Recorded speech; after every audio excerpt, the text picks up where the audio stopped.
tribute to the philosophy and the life of Walter Elias Disney. It's a tale as old as time, Walt Disney's dream and the opening of the Magic Kingdom. May Walt Disney World bring joy and inspiration and new knowledge to all who come to this happy place. Now the most magical place on earth, celebrating 5 decades of making dreams come true. Fox 35 takes a look back at 50 years of Disney magic. A magic kingdom where the young at heart of all ages can laugh and play and learn together. The Magic Kingdom opened 50 years ago on October 1st, 1971, and this park has gone through a lot of changes over the years. Thanks for joining us. I'm John Brown. And I'm Amy Caulfield. I mean, just take a look at Cinderella's castle. This looks nothing like it did a half-century ago. Really impressive what the Disney of today looks like. The idea for Disney World actually came back in November of 1965 when Walt Disney and his brother publicly announced their plans. It wasn't until October of 1966 that we actually saw blueprints of what they were talking about. But just 2 months later, Walt Disney passed away. Crews then broke ground in 1967 and worked tirelessly to build Phase 1, which was the Magic Kingdom and 2 resorts. We are talking 50 years of Disney magic. We have a cool treat for you. Look at this, Main Street, USA, before the park opens up. And we have Emily with us. Emily, good to see you. Let's talk a little history here. Even when you come into the parks, there's a reason why it's set up the way it is. Explain this area that maybe people don't understand. Yeah, well, the company was an entertainment company before we delved into theme parks, and so we did what we knew how to do best, which was make a movie set. And so Main Street, USA is set just like that. It's meant to draw your eye to the castle. The street itself is up on an incline so that this part of the street is down lower than where the castle sits, so it looks higher. So it's lower here than it is down there. Yeah, see how it kind of inclines if you look really closely? This helps the castle seem bigger and draws you in, and then at the end of the night when you're leaving and you're tired, it helps you push your stroller on the way out. Right, the little decline on the way out. Exactly. Now you said this is set up like a movie would start. Explain that a little bit deeper for us. Well, we've got forced perspective in action here. If you look at the buildings, they are meant to look like 3-story buildings, but in fact, if you look a little closer, you'll notice that the first story is normal first-story size, second story is going to be a little bit smaller, and the third story is even smaller than that. Under this second awning, there are some names that are up on this one that you may not even look at. If you say it a little quickly, empty lot, it becomes... Empty lot. Empty lot. An empty, swampy lot.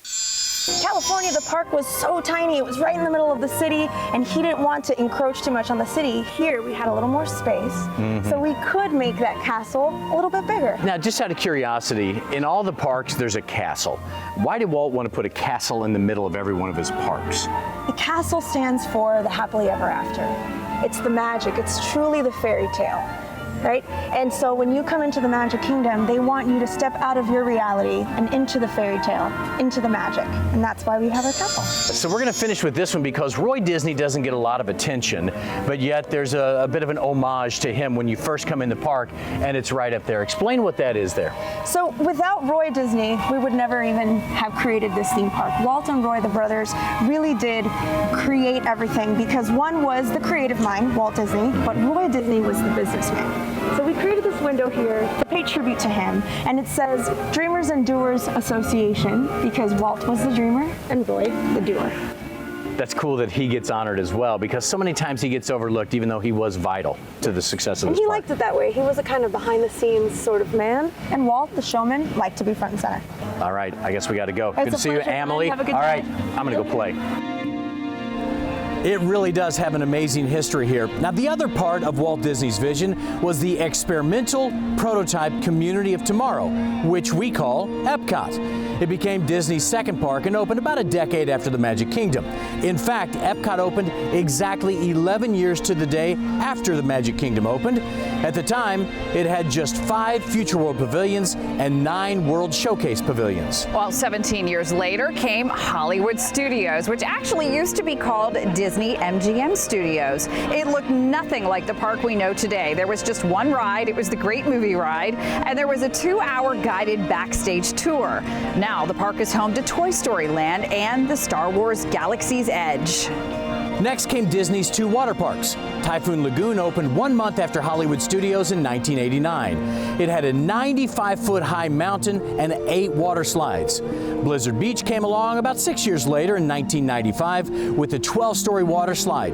To this day, Blizzard Beach is the only one that's open. Typhoon Lagoon has not reopened since the pandemic began. Disney World didn't have the 4 parks it does today until 1998. That's when Animal Kingdom opened on Earth Day that year. It is the biggest park too, and it's home to about 1,800 animals. At the center of it all is the iconic Tree of Life. As the parks have grown, so has the staff. There have been a lot of people who've worked here over the years, but some of them, they just can't get enough of the magic. Can you imagine there is actually a couple here who has worked here for 50 years? 50 Amazing. years. Fox 35's David Martin got a chance to sit down with them and talk about how the magic has changed over the last half century. Tony, Pam, and Forrest have one big thing in common. They were cast members on day 1 of Walt Disney World opening. Different roles, of course. Choreographer. Recreation host. Costuming tent. A half century later, they still have the pixie dust. Today my title is a show director. Worldwide safety. And I buy or rent whatever Walt Disney World does not own for conventions and weddings. These 3 are part of a small group of truly dedicated Disney fans, ones who have devoted a 50-year career to the theme park spawned by a mouse. They believe so much of the property's rich history epitomizes Walt Disney's vision. When I can sit in the audience with our guests without a name tag on and see their reaction, one person is laughing and just carrying, just loving every minute of it. The other one is got tears streaming down their face because it's hit an emotional chord. That's what our creativity does, and I think that's just phenomenal. Having the 4 parks, I think that was brilliant. And they're all different. They all have something different to offer the guests, and we can't possibly get all the guests into the Magic Kingdom. So I think it's fabulous that they have other options. What I see is a tremendous influx of technology. I think Walt would love it. But for millions of other Disney fans around the world, And Walt said that we will always be in a process of change.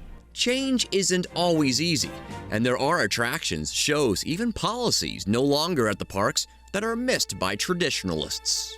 For Pam, it's The Diamond Horseshoe, and that attraction has now gone dark. today it's a restaurant at Magic Kingdom, but in 1971 on opening day, the Diamond Horseshoe was a very popular and elaborate stage show. For Tony, Lights, Motors, Action, Extreme Stunt Show. We brought that one to life, and that was an interesting show from a safety perspective, but was executed beautifully. that's why this photo of him testing the fire stunt might be his personal favorite. And for Forrest, If I thought back about something I might miss, it would be the original electrical parade, Main Street Electrical Parade. but for these elite cast members, going with the flow has been the successful route, and making that Disney magic pop up at any time, anywhere in the park. All of the joy and fun and the memories that we create, that's the biggest surprise. Always has been, always will. David Martin, Fox 35 News. Amy, that's amazing. 50 years in one place. Imagine everything they've seen. No, it's incredible. It's truly a legacy they're leaving behind. Yeah, and they'll continue to see quite a few changes. All right, let's get to a little bit more fun Disney history for you. Here we go. When Disney World first opened in 1971, tickets were just $3.50. Can you imagine? $3.50. Today, an adult ticket will run you at least $109, and then add about $85 if you want to do park hopping. And parking, that's extra too, of course. And the price of admission is a little less if you are a Florida resident. Well, it's a good thing that we are residents, I guess. Save us a little money anyway. All right, well, did you know that Orlando wasn't the only place on the list for Walt Disney when he was looking to build a new theme park? That's right. There was definitely something that made him write X marks the spot. We're talking to the family whose land became the Magic Kingdom. Plus, it doesn't look like anything special, but this building is full of costumes. We're talking row after row after row as far as the eye can see. We'll show you how cast members get ready for the job each and every day. And as we go to break, a look at the role Disney World has played in television. Several shows shot episodes here at the park, and this is a tweet from Disney's archives. Step by Step did 2 shows from the park in 1996.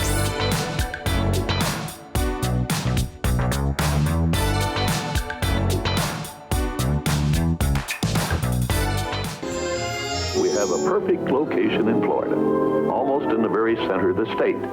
Even 50 years ago, it was all about location, location, location. In fact, we selected this site because it's so easy for tourists and Florida residents to get here by automobile. Walt Disney put a lot of thought into where the theme park should go, ultimately settling on Partly in Orange County and Osceola County, between the cities of Orlando and Kissimmee. Welcome back. There is a very cool Disney story. It's known as the X marks the spot story. Walt Disney actually flew over this area, and it was X marks the spot, but he had to get the land first. You see, the Dimitri family owned all of this land, about 13,000 acres that Walt Disney wanted.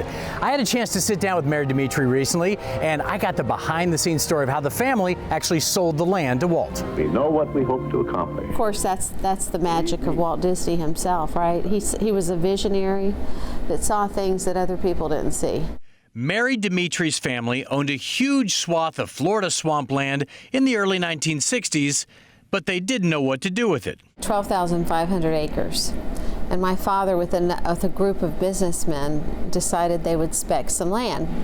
And after they spent a year making mortgage payments on it, they said, what the hell did we buy this land for? Walt Disney saw things that others couldn't, so this was the first piece that he needed to buy. The reason he was one of the first ones is because Walt Disney literally was flying over the land, looking at Ocala, and when he came over to Orlando, he saw the wetlands on our property and said, that's Tom Sawyer's Island. So what was lemons for us was lemonade for Walt Disney. How does that go down to where somebody calls to say, we might be interested in this 12,000 acres? And they were like, hell yes. We can get out from under these mortgage payments, and there's a big wetland in the middle. The family had no idea who was buying because everything was hush-hush, with attorneys handling the land deals. He started wondering, well, what's going on here? Like, who is this? They're starting to, more land's going under contract and more land's going under contract. So it was a mystery for a little bit. The family finally learned who the buyer was thanks to an intrepid reporter from the Orlando Sentinel. The newspaper sent a reporter out to Anaheim and said, don't leave Anaheim till you crack this story. We think it might be Disney. I didn't even realize the depth of what was happening until the morning of opening up the newspaper and Dad going, I'll be damned. I'll be damned. It's Disney World. And then I remember he ran into the kitchen. I can remember saying to my mother, it's Disney, it's Disney. The Dimitri family is certainly a part of Disney lore, but to Mary, what has transpired is so much bigger than just a piece of land. And there was a quote that my dad said that I'd love to share. God made a lot of it, so don't get too attached to land. Wish we had gotten a little more attached to this piece. Because if that was truly Tom Sawyer's Island, we would have been the holdout. But there is a lot of land out there, and luckily Walt Disney chose this tract. Well, much of Central Florida used to be those wetlands. It's hard to believe there could be a park here with how it used to look, right? Well, when Disney did that back in 1965, that's when this area started to transform and the city's landscape started to grow. You see, before that big announcement, this is what downtown Orlando looked like. Not a whole lot of high-rises. Matter of fact, not a whole lot of buildings at all. This is the view above Magnolia Avenue back in 1960. In 1960, the Orlando metro area was about 200,000. That's the entire metro area. Well, since then, as you know, it has grown more than 10 times that amount. The population for the metro is now about 2.5 million people. And the city, well, it definitely has a lot more high-rises than it did before Disney. Still ahead, it's not often that Disney actually lets anybody to go backstage to see the inner workings of the park. But of course, our own David Martin, he gets to see everything and do all these cool things. He got a behind-the-scenes look. He's going to take you to the vault full of costumes for cast members where they stop before it's time to work.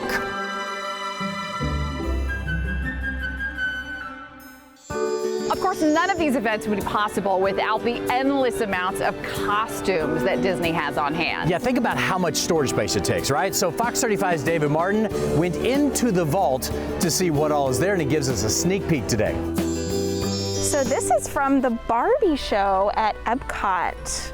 Maggie Muller is a costumer at Walt Disney World. Dresses from the Easter Parade at Magic Kingdom. She's part of the magic. That is from the Rivers of Light at Animal Kingdom.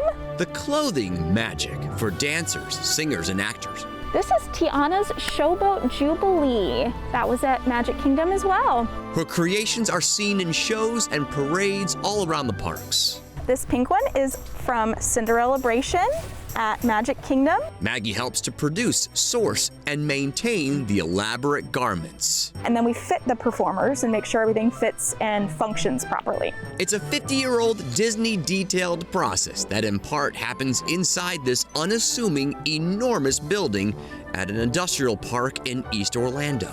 Here we house our excess inventory, as well as fabrics, notions, some things that we need to build the costumes. And then we also have old costumes that we use for special events. Aisle after aisle of cast member costumes. Just how many? A lot. A whole lot. I don't think anybody's ever really taken count, but it's quite a bit. And to think every single piece of clothing in here belongs to what Walt Disney may have treasured the most in his life, the story. We try to find that perfect middle ground before between making something really authentic and bringing a really innovative design to life, but also maintaining durability and sustainability. So we work really hard to make sure that the performers are comfortable, that they're safe. We work with a lot of heat mitigation techniques using breathable fabric, moisture wicking properties, things like that. All of it backstage, if you will, in what insiders call the vault. Pure pixie dust that park guests will just have to believe in. This is part of our magic. We will never open this up for people to come see it. David Martin, Fox 35 News. A little more Disney history for you. Even back in 1971 when the park opened up and you came here and you parked in the parking lot, you didn't even have to walk into the park. Believe it or not, the monorail did exist back then. How cool is that? You could travel by water back then too, but not on the ferries because those didn't come along until July of 1972. Now, at first, the park used sidewheeler steamships, but they moved a little slow and Disney wanted something a little faster. Then in 2019, a third option was added, the Disney gondolas that connects to Epcot, Hollywood Studios, and some of the resorts. Yeah, one thing's for sure, Amy, we've met a lot of people over the years who this isn't just some place to get away. This is actually a part of their life, a big part of their life now. Truly incredible. We're actually going to talk to a local man who quit his job as an attorney up in New Jersey, picked up all his belongings and his family, and he moved to Florida. We're going to sit down with the man behind WDW Radio and talk about his passion for Disney.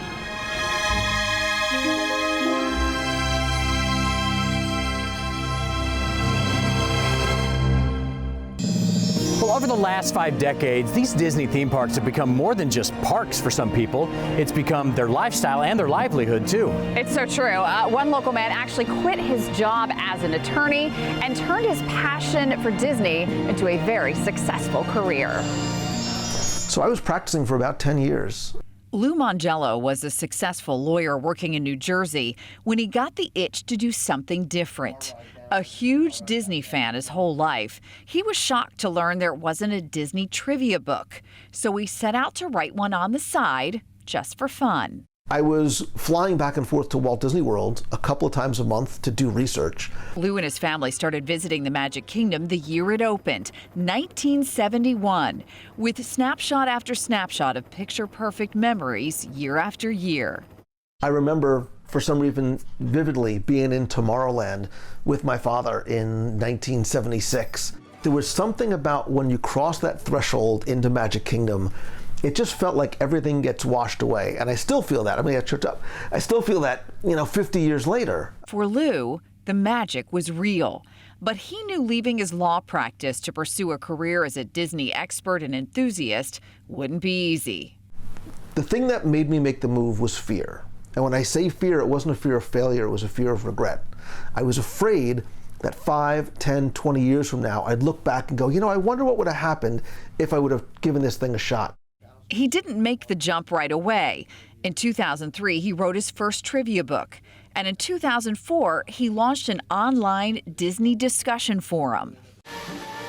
I really didn't know that there were other people, adult-ish like me, that love Disney as much as I do. So when I launched the site in January 2004 and 29 people sign up that first night, I'm like, this is amazing. There's 29 other nerds in their basement that love Disney as much as I do. Pretty soon, those numbers grew by the thousands. In 2005, he started a hugely popular podcast called WDW Radio. How are you, my friend? I am Lou Mangello. Thank you for being here for WDW Radio Live. If you're watching... In 2009, he and his family finally moved to Orlando, a move he has never regretted. Coming here as a kid and over the years, year after year, watching it grow and evolve and change and seeing what's worked and some things that haven't, to quote Mr. Toad, it's been a very wild ride. And he doesn't see himself heading for the exit anytime soon. It's not really about the attractions for me. There's something about being in this place that still makes my heart beat a little faster. It still puts a smile on my face. And the day that it doesn't, the day that this isn't fun anymore, is the day that I move on to something else. And that does it for our 50 Years of Magic Disney special. Yeah, the Barbershop Quartet's bidding us adieu, but that's not it for us. We have a look tomorrow at Disney the next 50 years. We're going to take a look ahead right here on Fox 35, 7:30 tomorrow night. We'll see you then.